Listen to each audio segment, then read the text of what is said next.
I'm Rose Skeeters, host of From Borderline to Beautiful, a show about hope and recovery from BPD. Hello and welcome to another episode of From Borderline to Beautiful. I am your host, Rose Skeeters, and today we have special guest on the show, Jay. Welcome, Jay.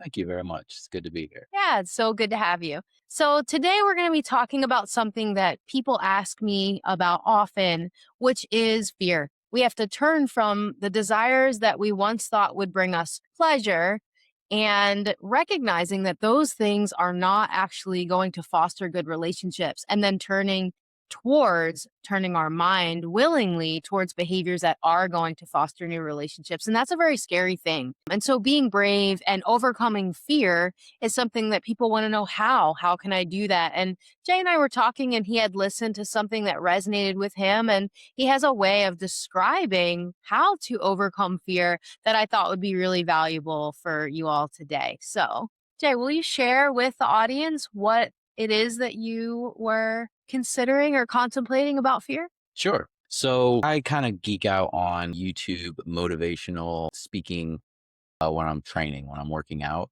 typically when I'm working out. And there was a that was said by Mike Glover, but I'm not sure if he was, the guy who came up with the saying. It just stuck with me. He said that fear is a mile wide and an inch deep, and that it can, looking at it, fear can look like an ocean. That if I step into this ocean, I mean, it's just going to swallow me up and I'm just going to drown. But when you take that step into that, wide open ocean, a lot of times you can realize that, wow, this is only about as deep as a puddle. But it takes that transition of seeing this wide open body of water and then taking that action to take a step into it in order to realize that it's only an inch deep. Yeah. Right. And I can stand on my 2 feet, but I just have to get over that threshold. Yeah, that's so beautifully said. I know just looking at this space of recovery or life changes, anyone who's going to make a radical change in their life to be able to live a more fulfilled life, you're going to see fear, right? And it's going to look massive, just like you said. So, what's one thing do you think that people can do on a journey of self discovery or self growth where they're really trying to turn things around? Maybe just 180 degrees, maybe all the way around to become someone new. What is it that they can do to begin to see just that inch and get through that? Well, instinctively action, it takes action Uh, to get over fear. Action kills hesitation. And, I think that a lot of people, myself included, think that you need to have confidence in order to face fear. But that's not how that works. You don't have confidence as you begin. You gain confidence because you began.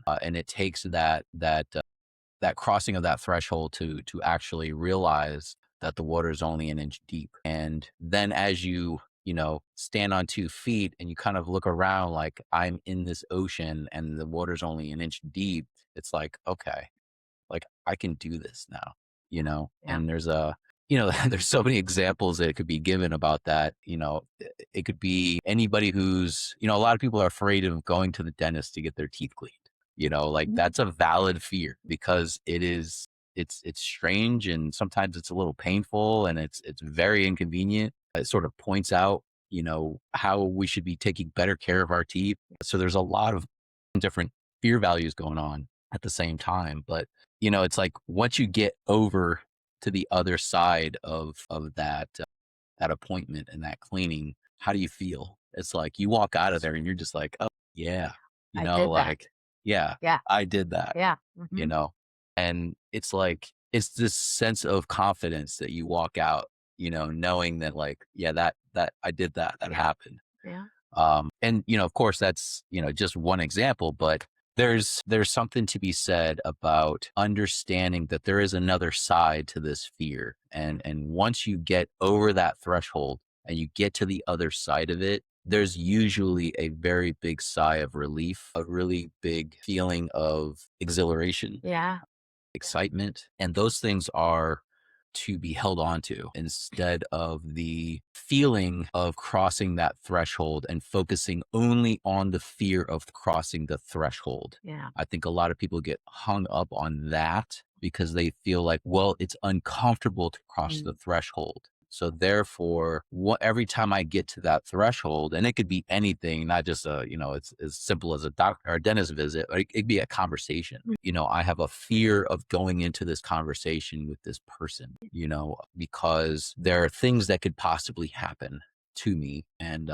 But like, it's so important to get to the other side of that. And once you get to the other side of that, you will develop more character. You will develop a deeper relationship if it's a conversation, a serious conversation to have with somebody else. And, it's going to be for the better. Absolutely. Yeah, I love that. I mean, I think what you said is really key about the way that you take your action step, right? So first you take your action step, and if you take it by focusing on, maybe one part of an interaction with your eyes open to the fact that you can be brave, asking yourself what you can do versus just looking at how scary it will be, then you'll be better able, I think, to even see that action step as a victory of bravery, right? And Yeah. in the end, but if you go with your eyes closed and sort of holding on tight, it can be difficult for you to feel like you've done anything, especially if you look at something like recovery or like big goals, right? So, fitness goals, weight loss goals, health goals, right? Recovery goals, they're massive with a lot of steps, especially if you're not used to that kind of discomfort. So, if you look at that, is it a mile wide and an inch deep? Yes, especially if you break it up into action steps. So, first action is if you're new to diagnoses and to mental health, you can call a provider. That's action step one. But going into it with your eyes open, telling yourself, I can do this, I can face this discomfort, then you've crossed that one threshold. And then you can do it again and again and again, and being sure to collect those experiences rather than disqualifying the positive or discounting those experiences as, oh, okay, like that's just, part of what I had to do versus I did that. I was able to do that. I got to do that in a state of gratitude. I think that can be really helpful with fear, right? Definitely. Yeah. And it's also it's also like an analysis of what do I fear? Like, these things should be quantified, and a lot of times it's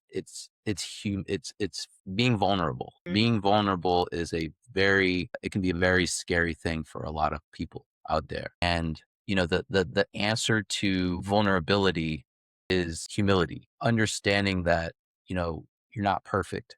Nobody is, and understanding that mistakes will be made. And, how I see it is, you want to exchange your humiliation with patience, because we want to be patient with ourselves. We want to be patient with other people. I see a lot of, I I coach a lot of people who deal with, a lack of understanding of what they fear, and pain, their quantification of pain, and how it actually resonates to them in real life versus what they think it is. And it's really important to understand that, the source of your humiliation or being degraded, your fear of those things usually comes from, a childhood or past conversation in which you've had a conversation with somebody who was not patient with you, and who was overwhelming or too aggressive or too fast of a speaker. And you felt overwhelmed. You felt that fear of, no, this ocean is a mile wide and a mile deep. Mm. I can't swim in this, and I am being drowned in this conversation, and I don't ever want to experience that again. So going forward, because I've felt that sensation of drowning, I don't want to revisit that. But then, as adults, we can't live in that, and we can't say that, well, that's just how it's going to be going forward. We have to understand that, we have to be humble. Maybe I misunderstood some things, especially if you have like childhood trauma or childhood, misunderstandings. Like, there are things that, you may not have even understood It's true. that mom or dad was, explaining to you or yelling at you or being just way over the top hyperbolic with you. There are words that maybe you didn't even understand. And it may have been you weren't even concentrating on what they were saying. You were just concentrating on their aggression and your feeling of being overwhelmed excuse me, because they were overwhelming you. So, you don't want to categorize words. If you hear somebody, especially somebody that you care about saying, I'm frustrated with you, that does not go in the same category as I hate you. And Yeah. you may have heard that word, I'm frustrated, right? And that word is in your mind when you were, 10, and you may have saw the body language of somebody saying, I'm frustrated with you, and like, I'm just going to completely bury you in my frustration and in my anger. Well, those words don't mean the same anymore. And as we grow and as we expand our vocabulary and our understanding of words and the meanings behind them, it's important to know that as your vocabulary grows, so too does your definitions, and so too can your patience grow, right? So if you feel like somebody is saying, I'm frustrated with you, okay, well, that's not the same as saying, I hate you or I loathe you or, Or I'm gonna leave you. I'm going to leave you. Right. Exactly. Hmm. Those are not the same thing. There's a lot of real estate in between one thing and the other, Yeah. right? So we don't want to just take ourselves back to that feeling of being overwhelmed, of like, oh, we're drowning in this. And this is why I don't have these conversations, because I'm afraid that this is going to happen. We want to understand that words mean things, Yeah. and frustration is not the same as, or I'm disappointed in you. Like, these are not the same as I'm going to leave you, That's right. and I think that if we can gain a better grasp of these words and expand our vocabulary and our emotional intelligence just by understanding and look these words up. Like, we all have phones, we all have dictionaries, we all have encyclopedias nowadays. We have everything we ever need for information. If you really want to know and you really want to start to conquer your fears, start looking stuff up and start gaining a knowledge base of what things actually mean versus how you perceived them when you were 10 years old. That's right. Because there's going to be a big difference. Yeah. No, that's a wonderful thing that you said. Definitely keep going because action, of the fear is huge. And then the question is, well, I'm scared to act, right? And you're answering it saying essentially when you make an assessment of something, of a situation or an action that you have to take, and you assess it to be something that you're afraid of, or you feel paralyzed and you have Mm, that sympathetic nervous system response of that fight or flight, your assessment of that situation includes your history and your experiences. So everything that you've been through make that fear a mile wide, and it makes the inch deep action that you could take that we know you can do, right? Because we know, for the most part, we can have a conversation with someone, right? We can work, we can, do things that would get us 1% at least closer to the desire of achieving a life worth living. But again, that assessment of the situation and how much fear we would carry, it comes from what we've been through. And so in that moment, what you're saying essentially is remembering to separate what you've been through from the situation at hand, which makes that action step that much more smooth. You can just get through that moment. And I would just add to that and say, I think of like, what's one scary thing that I did? I think being in a relationship with you was a very scary thing for me to do because after we had broken up and we got back together, I think, wow, that was like a mile wide of fear. I had never had a relationship with someone where they stayed with me, where they loved me, where I was genuine. I didn't have a very good understanding of social nuance and social skills and all of those things. Or maybe I did, and I didn't know how to use them, whatever the case may be, right?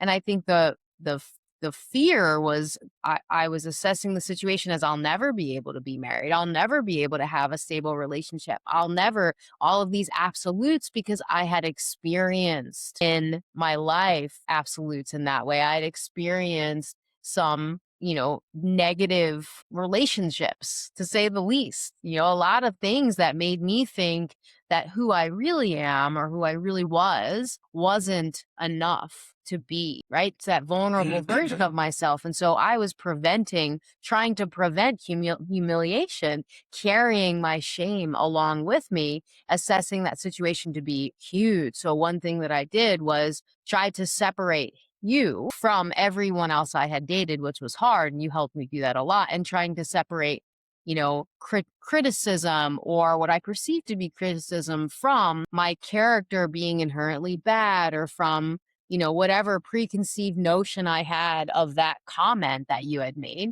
And then taking an action step into a space where I was honoring the desire of my heart, which is to create a life worth living.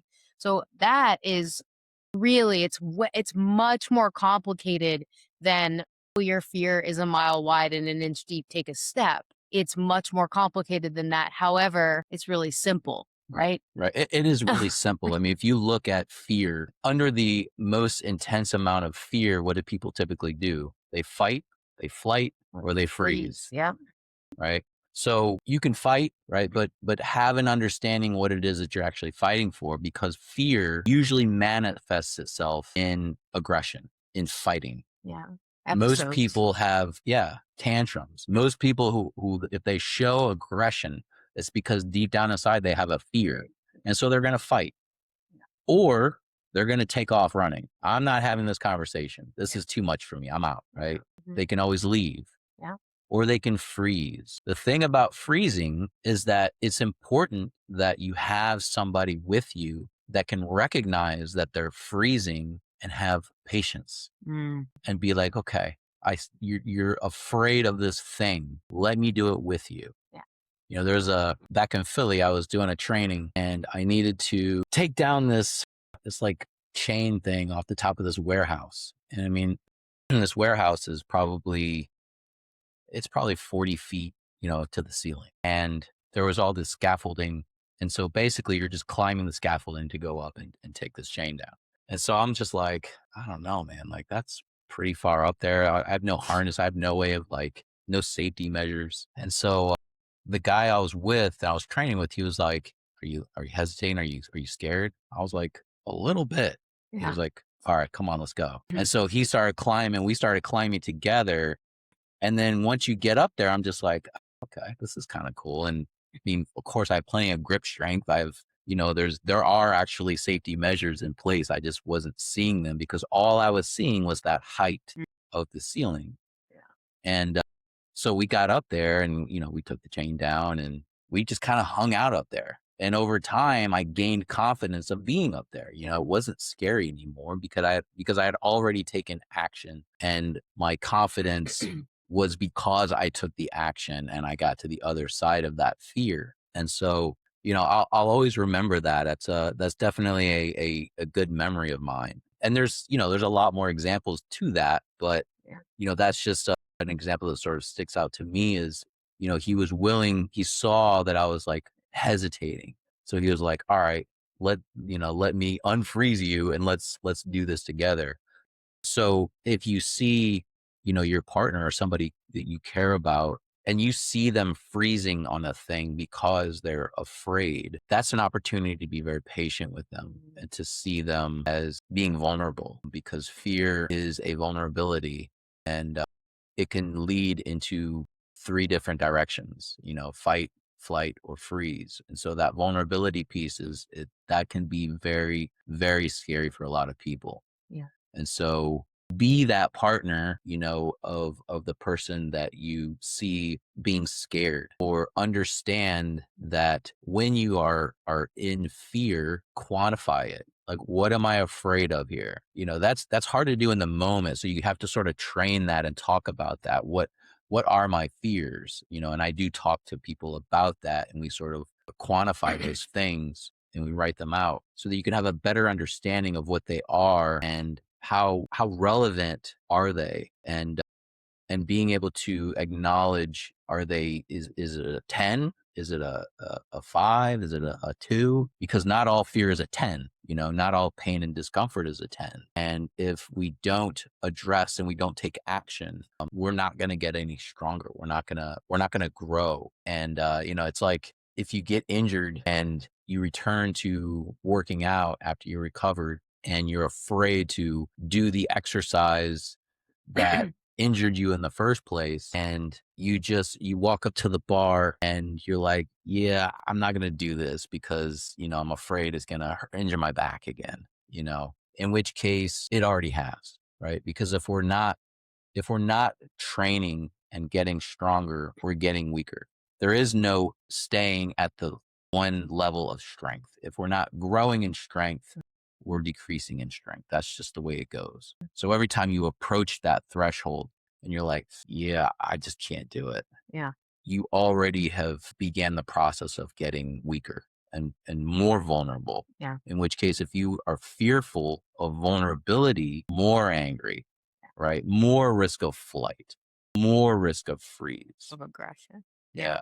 Yeah. Yeah. No, that's a very good way to put it. And I'm just thinking like, what are some action steps that you can take today? So oftentimes, at least I would interpret information like that as something negative, right? Oh my gosh, well, I'm definitely getting weaker because, you're either getting stronger or weaker. And every day I'm a coward and I'm awful and I'm a failure. And so I'm getting weaker. And so some things that you can do, even just in this conversation, today after you listen to this episode, is you can do two things. Number one, oftentimes, physiology,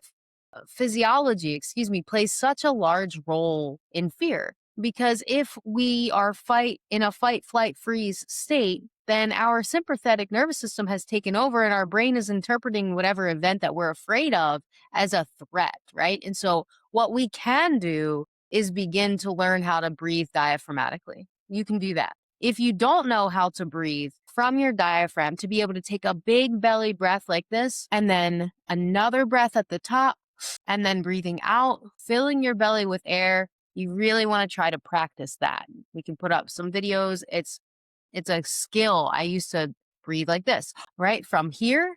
And it never really helped at all. But when you are breathing deeply, you can help activate your parasympathetic nervous system, which is the part of your body that activates sort of a calmer state, right? Puts you in when you're swimming, for example, your parasympathetic nervous system is activated. So that's one thing that you can do. Another thing that you can do is be aware preventatively of what you're afraid of.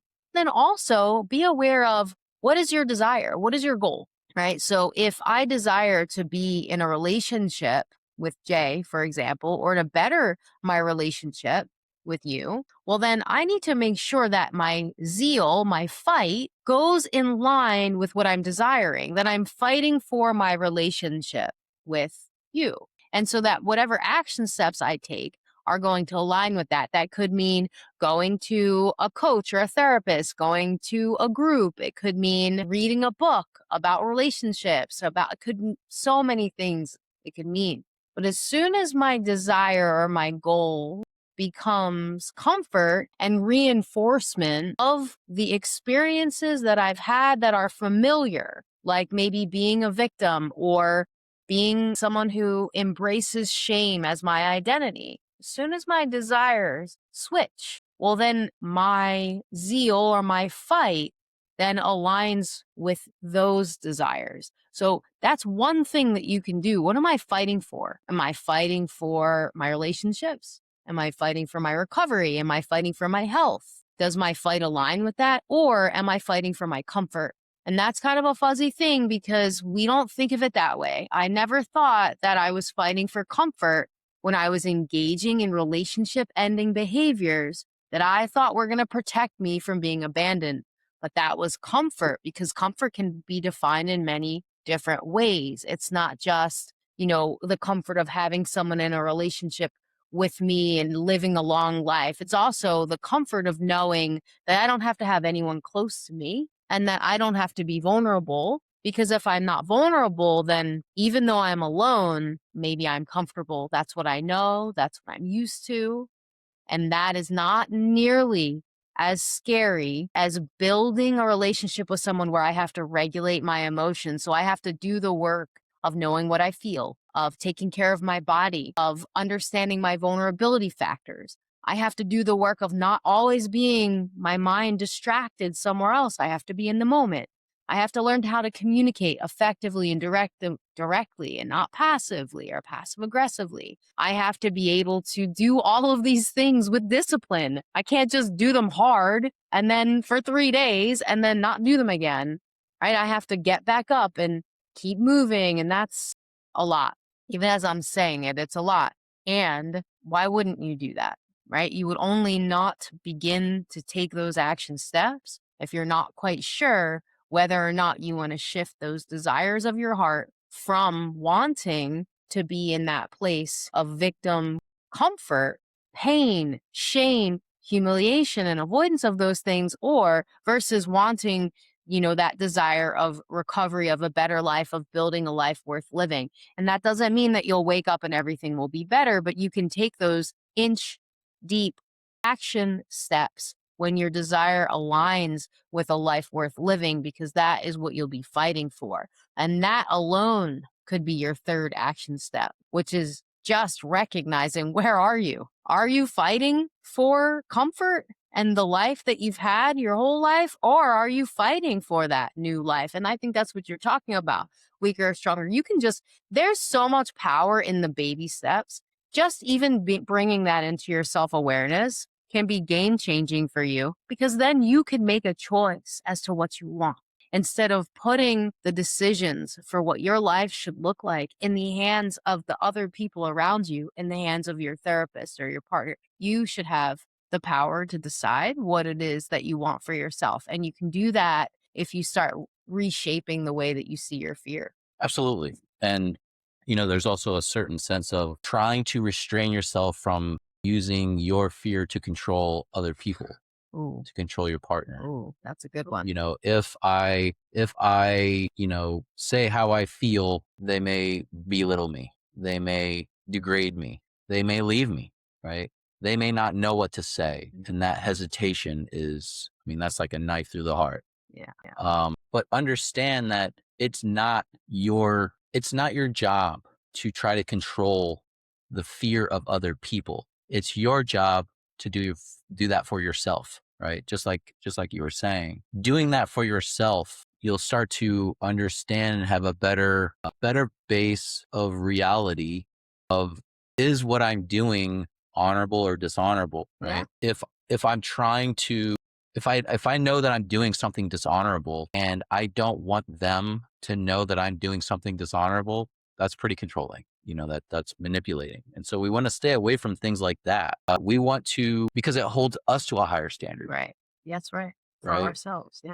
And again, that's even just trying to hold yourself to a higher standard is crossing that threshold, right? And so if you've done something dishonorable, it is important that, again, you take a leap into the ocean that is really an inch deep, and you give the other person an opportunity to fight, flight, or freeze. Mhm. Like, that's the way that goes. That's why it's so scary to do that. Yeah. Right. Yeah. But it gives freedom in the relationship, because you're welcome to stay and you're free to go. I think I've said that many times before, Yeah. because we want our relationships to be based in truth And love. and love, Mhm. and truth and love is being vulnerable and saying, I messed up. I did this thing. I'm really sorry. It will not happen again. And then giving that other person the opportunity to assess and be like, okay, this is either too much for me and I got to go, in which case these are learning scenarios and you can grow from things like this and not do that thing. Or they can say, okay, we need to hash this out because that's unacceptable behavior, but I'm not going to leave, but I'm upset. Yeah. I'm kind of mad about this. Yeah. Right. I'm frustrated. I'm whatever. Again, not leaving, but I am upset. So let's work on this. Right. We don't have to fight about it. Right. But it does need to be a discussion, and it does need to be a thing that we need to create this transparency and this trust, this bond that, like, okay, you made a mistake. I'm not going anywhere. I'm not happy about it, but the more we can talk about it and sort of flesh this thing out, the deeper our bond can possibly be. Yeah.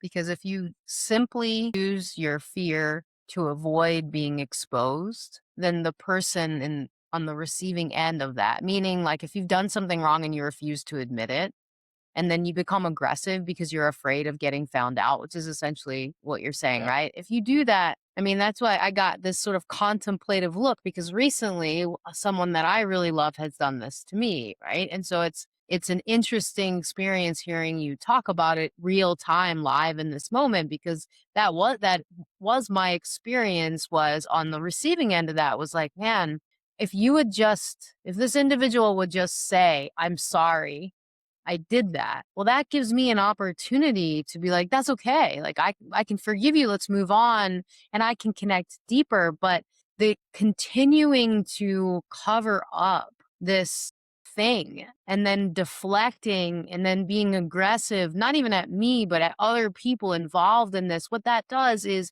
it puts this valley between us, this rift between us. And I can't get to this person. And I love this person. And Puts the ocean between. exactly. So there's that ocean of fear when it really is just, wow, an inch The deep. puddle. It's a puddle. It's like, I'm sorry and okay, right? Yeah. Okay. And even if I wasn't to forgive this person, first of all, it would be because of repeated incidences of refusing to be exposed. We're all imperfect. We all do things wrong. So letting that version of yourself be exposed and then being like, okay, I'm sorry. I'm sorry. Repeated incidences of that, at least for me, would definitely erode the relationship because I can't talk to you. I can't connect with you. I can't communicate with you. There's no transparency. So that's what makes this such a valuable concept and interaction. If you're someone who does use fear or feel fear when you're exposed, just know that, first of all, you're not alone in that. We all feel fear when we're exposed. It's the assessment of that fear and then looking at the outcome of whatever action step we take next that's going to determine whether or not we desire a deeper connection, a deeper relationship recovery, or whether or not we desire our own comfort. And if we do desire our own comfort, we will not have those relationships that we want. It's just not possible because the other person is not able to live in that acceptance and freedom and love that we so desire for them to allow us to live. And they won't have that. They'll have a sense that they're being manipulated or that they're being controlled. And that's very sad because that's likely not your intention. That you exchange that humiliation for patience. Yeah. Patience will allow things to slow down. So now you can analyze, who is this person?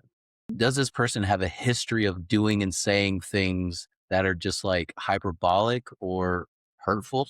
Right. Right? Because if they do, why would I think anything like, why would I think that they're not going to do that again and Yeah. again and again and again?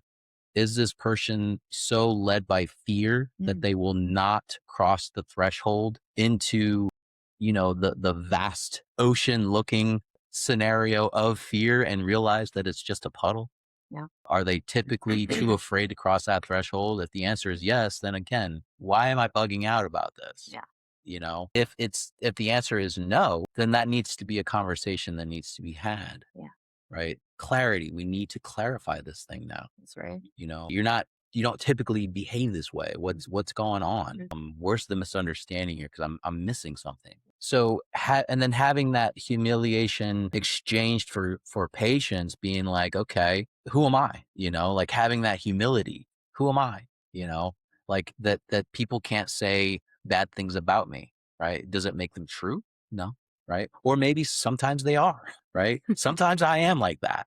It wasn't like that this time, but I have been like that before. Yeah. So you just want to use that patience piece as a way to slow things down and to analyze, so that way you can actually come up with answers. And with more answers, you're just crossing that threshold over and over again. You start building more confidence, and then you start being able to see people as, is this typical of them? If it is, then what do I care?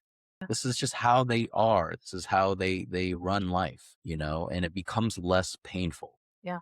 you know, Yeah. and like we all have that stuff. We all have those kinds of conversations where it's like, okay, this is this is a little awkward. Yeah. Uh, but I'm gonna be patient. I want to see where this thing goes, and I Yeah. want to see how this rides out. And I know this person and I know how they are. And so, I can be patient Mhm. with that. Yeah. I don't have to like it. I don't have to like the content of it, but I know this person. So I can be a little a little bit more lenient about it. Yeah, absolutely. Yeah, that's good. I mean, Talking relationships about are a conversation yesterday. yeah, yeah, 100%. I think that So goes good. for both ends though, because as you're talking, there's like in my mind, a wires cross of like the person who is on the receiving end of that fear-based aggression out of shame or shame attack, I will call it, and then the person who is doing it, right? So we're all going to have this sort of volley back and forth of this interaction, even people who don't have, sort of diagnosed mental illness, right? And it's you're speaking, I think, more to partners on this one, right? And if that's the case, yes, right? Know that recovery requires the person who is in recovery, in growth, they need to have patience. Then you also, as a loved one, also need to cultivate patience. There's a cultivation of patience is just the most important thing as anyone ages, I think non-categorically speaking, we just all need to cultivate patience. Like we just do. Definitely. And I think if you can recognize that, that very much so can be helpful for you. This individual that I'm talking about, this is not relationship ending because I understand who this person is and they'll continue to do that. However, it erodes a little bit of trust, right? And that's something that when the storm calms, I can have that conversation gently, in patience, and a little at a time because it's an important conversation to have. And if it's not received, like, hey, this behavior that you engage in, it makes it difficult for me to trust you. If that's not received, that's okay. That helps me understand where I stand with that person, but I don't have to fight for righteousness, belittle or degrade, or say, you need to get help or you need to go to therapy. I think one of the most troubling things for me with loved ones is this idea that you yourself, because you don't have a diagnosis, perhaps like you don't need to do work, but we all do. We all need to grow. We all need patience. We all need to sacrifice, especially if you have an adult child who has a personality disorder and you're listening and we're having this conversation. Man, the bad news for you is that you have to keep growing. You have to. And I don't necessarily think that's bad news, just saying it because I know it's uncomfortable and we're back to the fear, right? Being a mile wide because you've already tried if you have an adult child in your mind, you've already parented this person, to such and such age, maybe 20, 25, 30, and so you're just done, but you can't ever be done in love relationships. It requires a lifetime of sacrifice. That's the point of relationships, right? That cultivation of patience and that sacrifice. And if you are someone who is on the receiving end of that patience, right? Like if you're on your recovery ladder and you do have BPD or whatever sort of mental illness that you're struggling with, recognizing that people are doing this for you and not adding it to the category of like, this is humiliating.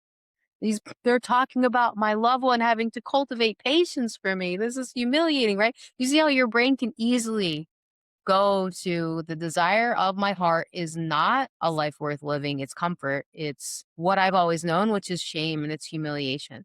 Go to, yeah, like there are people out there that care about me so much that they're willing to cultivate this kind of patience, even when I'm trying to prevent myself from being exposed because of something I've done. So I'm attacking them and manipulating them because of my own behavior, and they're patient with me. That's awesome. Yeah, that's really important because a lot of people don't realize that they have a miracle sitting Yeah, next to yeah, them, yeah, enduring yeah, a lot of behaviors and dishonorable conduct, and they're still there. yeah, yeah, But understand that patience erodes, and so if you're constantly bumping up against it and bumping up against it because you know that you can, yeah, there will be erosion, yeah, yeah. There will be right? consequences for that. And this person then begins to question, you know do I can I trust this person, Mm, right? I don't know if I can trust this person. Well, now they have their ocean,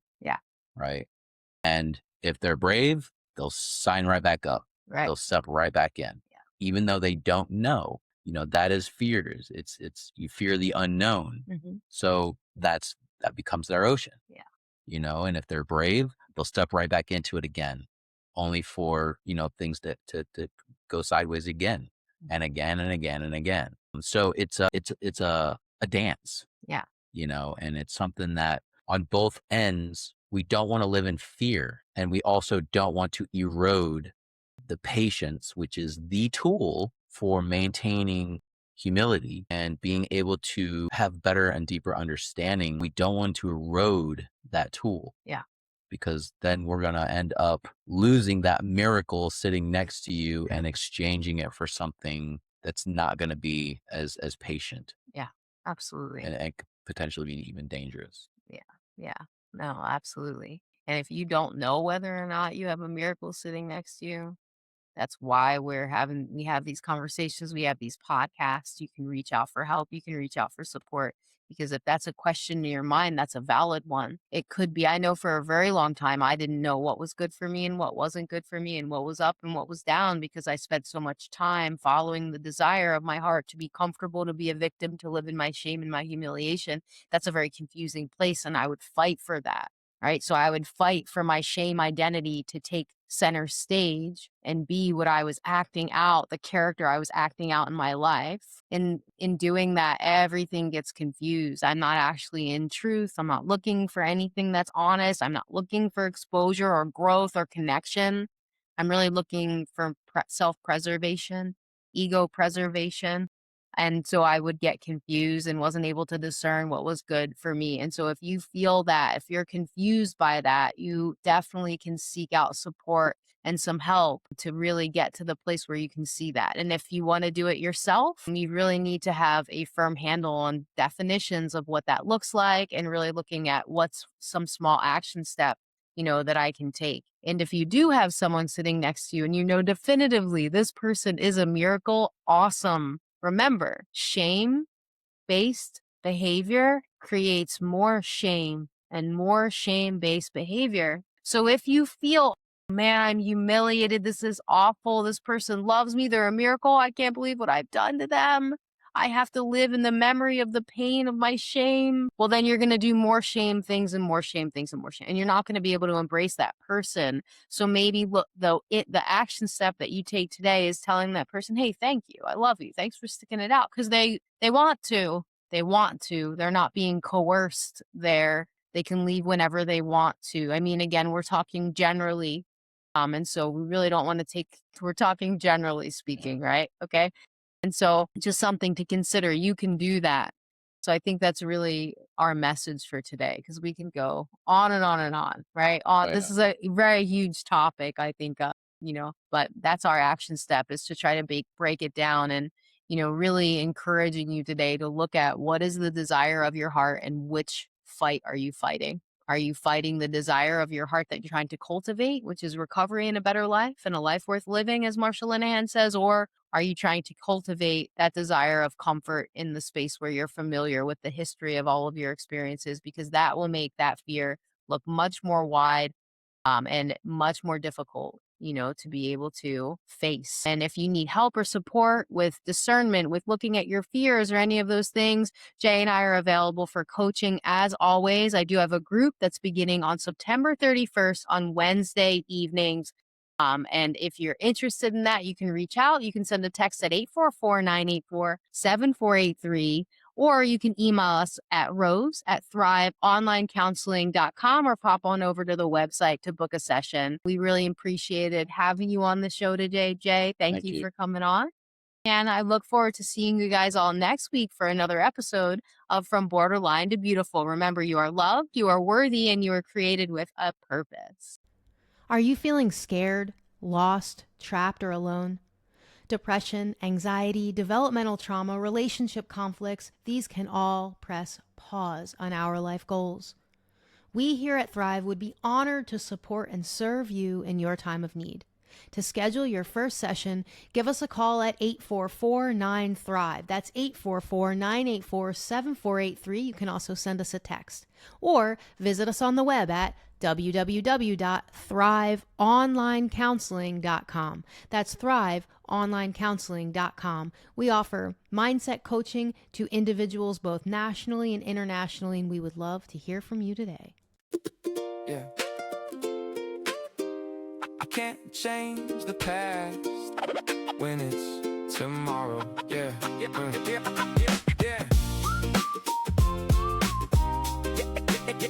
Can't change the past when it's tomorrow. Yeah. There was a time when the slate was clear. No sins or remorse piled up year by year. I was on a nice list. There wasn't a chance I'd miss. Maybe should've passed on chasing every wish. Now knowing this, yeah. I climbed ladders and reached for a star, thinking the right number of dollars could take me so far. I had no idea I come to know who you are, the depth of the pain, the breadth of the scar. And here's the thing I still can't dismiss. Maybe I choose it again, even now, knowing this. I had my road cast, escaping the ghost from back in the past, chasing success so fast while my soul sat on a shelf. No wonder I struggle with my mental health. I had the vision, I had the plan, not realizing it would change who I am. Roadblocks, battles, seasons of sorrow, I brushed them off, they couldn't last till tomorrow. I didn't process, I didn't grieve, I didn't sit and let things be. I just kept moving, no time or stress. Should I have stopped now knowing this? Yeah. Plug and play with all the things. After every mistake, I'd forget this thing, thinking nobody else could get me right. Every interaction triggered my fight or flight. In the chaos, I searched for peace, not realizing acceptance held the key. Starting with honesty, stillness, learning to sit things I ignored before knowing this. I think about the times and still get pissed, wondering what I could have done now. Knowing this, the winds of change can knock you down, rip your reality straight from the ground. Would I follow the same road? Would I chase the bliss? Would I make the same choice now? Knowing this, the truth cuts deep, the lessons persist. Would I do it all again now? Knowing this.